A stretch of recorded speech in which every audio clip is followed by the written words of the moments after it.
चलिए ये स्टार्ट करते हैं। क्लास 9 का हमारा ये टॉपिक है। क्लास 9 में इकोनॉमिक्स से ये चैप्टर है। आपको कई लोगों को कंफ्यूजन होता होगा। देखिए, एक है राष्ट्रीय आय, राष्ट्रीय आय, नेशनल इनकम, नेशनल इनकम। एक होता है per capita income, per capita income. एक होता है क्या नाम है, जीएनपी, जीएनपी। राष्ट्रीय आय को बोलते हैं जीडीपी, जीडीपी। आखिरी जीडीपी क्या है, पर कैपिटा इनकम क्या है, जीएनपी क्या है। इसको राष्ट्रीय आय आखिर होता क्या है। देखिए, इन तीनों का अंतर मैं आपको पहले समझाता हूँ कि जीडीपी में और पर कैपिटा इनकम में और जीएनपी में अंतर क्या होता है। देखिए, जीडीपी से हम लोग एक देश की राष्ट्रीय आय निकालते हैं कि एक देश में कुल कितना उत्पादन हुआ, कितनी वस्तुओं के क्रय विक्रय हुआ, कितनी वस्तुओं का सेल हुआ, कितने वस्तुएं बेची गई, कितनी वस्तुएं भारत में आई, कितनी वस्तुएं भारत से गई। ये सभी चीजें निकाली जाती है किसमें, राष्ट्रीय आय में। अब देखिए, राष्ट्रीय आय को निकालने का मेरा सिंपल सा तरीका है। ये देखिए, मान लीजिए एक भारत है, ठीक। भारत के अंदर एक बाउंड्री है, ठीक। भारत के अंदर सैमसंग काम कर रही है, जियोनी काम कर रही है, ठीक। भारत के अंदर क्या कर रहा है, सैमसंग काम कर रहा है, जियोनी काम कर रहा है और रिलायंस काम कर रहा है। और यहाँ के रहने वाले लोकल व्यापारी, साड़ी वाले व्यापारी काम कर रहे हैं और टेबल वगैरह बनाने वाले व्यक्ति काम कर रहे हैं। एक देश की सीमा के भीतर किए गए वस्तुओं और सेवाओं का अंतिम मूल्य जो निकल के आता है ना, उसी को क्या कहते हैं, जीडीपी कहते हैं। एक देश की भौगोलिक सीमा के अंतर्गत, एक देश की भौगोलिक सीमा के अंतर्गत किए गए वस्तुओं और सेवाओं का जो अंतिम मूल्य हमें ज्ञात होता है, जो प्राप्त होता है, उसी को क्या कहते हैं, जीडीपी कहते हैं। जीडीपी को हिंदी में कहते हैं सकल घरेलू उत्पाद। अब देखिए, सीधा सीधा एग्जांपल ले लीजिए।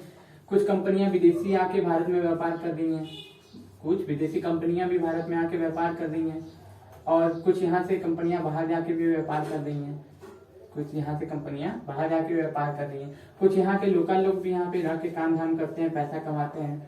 तो एक देश की सीमा के अंतर्गत, मतलब एक देश की सीमा के अंतर्गत किए गए वस्तुओं सेवाओं का जो अंतिम मूल्य निकल के आता है ना, उसी को क्या कहते हैं, जीडीपी कहते हैं। जीडीपी यानी हिंदी में सकल घरेलू उत्पाद कहते हैं। जैसे मान लीजिए कि रिलायंस ने भारत की सीमा के अंतर्गत 1000 मोबाइल फोन बेचे हैं। उसने 1000 मोबाइल फोन बेचे हैं, लेकिन कहाँ बेचे हैं, भारत की सीमा के अंदर बेचे हैं। कहाँ पे बेचे हैं, भारत के सीमा के अंदर बेचे हैं, भारत की बाउंड्री के अंदर बेचे हैं। तो वो भारत की जीडीपी में जोड़ा जाएगा। अगर वो 1000 मोबाइल फोन अमेरिका में बेचे तो अमेरिका की जीडीपी में जोड़ा जाएगा। अगर वो 1000 मोबाइल फोन ब्रिटेन की बाउंड्री में जाके ब्रिटेन के अंदर बेचे तो ब्रिटेन की जीडीपी में जोड़ा जाएगा। और मान लीजिए नोकिया है, नोकिया कहाँ की कंपनी है, साउथ कोरिया की कंपनी है, यानी कि दक्षिण कोरिया की कंपनी है। वो भारत में आके 1 लाख मोबाइल फोन बेचता है, ठीक। अपनी कंपनी का 1 लाख मोबाइल फोन बेचता है। उस 1 लाख मोबाइल फोन को हम लोग कहाँ जोड़ेंगे, भारत की जीडीपी के अंदर जोड़ेंगे, क्योंकि भारत के भौगोलिक सीमा के अंतर्गत आया है वो वस्तु, वो प्रोडक्ट भारत के भौगोलिक सीमा के अंदर, यानी कि भारत के क्षेत्रफल के अंदर के लोगों ने खरीदा है उसे। भले बाहर का खरीदा हो या अंदर का खरीदा हो, लेकिन अगर भारत के अंदर उसका परचेजिंग हुआ है, सेल हुआ है, तो क्या हो, जो कहाँ जोड़ा जाएगा, भारत की जीडीपी के अंतर्गत जोड़ा जाएगा, ठीक।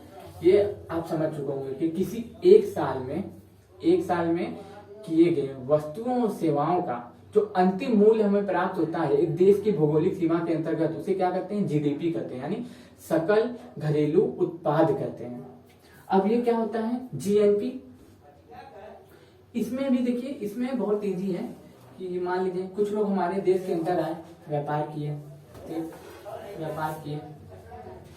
हमारे देश की बाउंड्री के अंदर आए, व्यापार किए। कुछ लोग यहाँ से बाहर जाके अपना प्रोडक्ट बेचे, यहाँ के भी प्रोडक्ट बाहर बिकने के लिए जाते हैं, यहाँ के भी प्रोडक्ट बाहर बिकने के लिए जाते हैं। तो हमारे देश के अंदर जो आके व्यापार किए हैं, ठीक, हमारे देश के अंदर आके जो मोबाइल फोन वगैरह बेचे हैं, जैसे मान लीजिए हमारे देश के अंदर वो लोग आके नोकिया ने 1 लाख रुपए का, इकाई, दहाई, सैकड़ा, हजार, 10,000 1 लाख रुपए का क्या बेचा, 1 लाख रुपए का मोबाइल फोन बेचा, ठीक। तो इसको भारत की जीडीपी में क्या करेंगे, भारत की जीडीपी में से क्या करेंगे, माइनस कर देंगे। जितना भी भारत की जीडीपी हो, जैसे मान लीजिए 10 लाख है भारत की जीडीपी, 10 लाख में से 1 लाख माइनस कर देंगे, 1 लाख माइनस कर देंगे। और जो विदेशों में जाके व्यक्ति हमारे जो लोग विदेश में जाके माल को बेचे हैं, वहां से जो धन प्राप्त किए हैं उसको प्लस कर देंगे। पहले तो माइनस करेंगे क्या, जो हमारे देश के अंदर विदेशी कंपनियों ने आके प्रोडक्ट बेचा है उनका जो पैसा है उसको माइनस करेंगे, और हमारे लोगों ने विदेश में जाके जो लाभ कमाया है, जो पैसा कमाया है, जो वहां से प्रॉफिट अर्न किया है वो इसमें प्लस कर देंगे। जैसे मान लिया अमेरिका में जाके हम 2 लाख कमाए, पहले इसको माइनस किए तो 9 लाख हो गया, 9 2 11 लाख आंसर हो गया। पहले माइनस करेंगे फिर प्लस करेंगे। देश की सीमा के अंतर्गत आके विदेशी कंपनियों को जो प्रोडक्ट बिके हैं उन्हें क्या करेंगे, माइनस करेंगे, और जो देश की सीमा के बाहर हमारे जाके प्रोडक्ट बिके हैं उनको प्लस करेंगे। इससे हमारा क्या निकल के आता है, जीएनपी, ग्रॉस नेशनल प्रोडक्ट, सकल राष्ट्रीय आय। क्या बोलते हैं इसको, सकल राष्ट्रीय आय, सकल राष्ट्रीय आय, सकल राष्ट्रीय आय। ये बैलेंस ऑफ पेमेंट को भी डिसाइड करता है। अगर मान लीजिए हम लोगों ने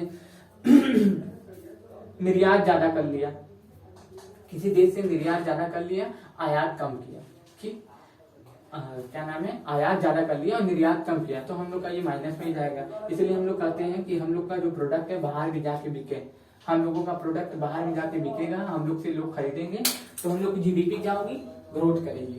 जीडीपी ग्रोथ करेगी मतलब अगर जीएनपी निकालेंगे, सकल राष्ट्रीय आय निकालेंगे, तो उसमें हमें फायदा समझ में आएगा। अब देखिए आपको जीडीपी समझ में आ गया होगा, जीएनपी समझ में आ गया होगा। अब ये क्या है, पर कैपिटा इनकम क्या है, ये भी एक चक्कर है कि भैया ये पर कैपिटा इनकम क्या होता है, अब ये बताइए सर। तो सीधा है, जैसे मान लीजिए यहाँ पे एक मैं चार्ट टाइप का बना लेता हूँ। जैसे मान लीजिए यहाँ पे भारत की कुल इनकम एक साल में हुई 10,000 रुपए, और भारत में कुल लोग रहते हैं 1,000 रुपए।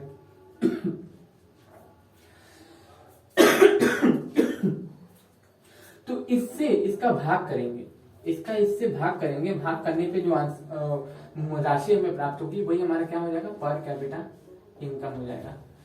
कुल हम लोग के जो प्रॉफिट्स है, देश की कुल प्रॉफिट को कुल जनसंख्या से भाग कर देंगे, हम लोगों का पर कैपिटा इनकम निकल के आ जाएगा। इस समय 36-37 हजार के आसपास है, शायद में भी हो सकता है बढ़ा हो घटा हो, लेकिन क्या नाम है, इसी तरह निकालते हैं। देश की कुल जनसंख्या को देश के कुल प्रॉफिट से विभाजन कर देते हैं, यानी कि भाग कर देते हैं, विभाजित कर देते हैं, भाग कर देते हैं, तो उससे क्या निकल जाता है, हम लोग का पर कैपिटा इनकम निकल जाता है। तो ये क्लास 9 का जो चैप्टर था ये आपको बहुत क्या नाम यूजफुल होगा। आप इसको बुक में पढ़ने बैठेंगे तो आप समझ नहीं पाएंगे, इसलिए मैंने आपको समझाया है। तो आप हमारे चैनल को लाइक करें, सब्सक्राइब करें और हमारे चैनल को आगे बढ़ाएं। धन्यवाद।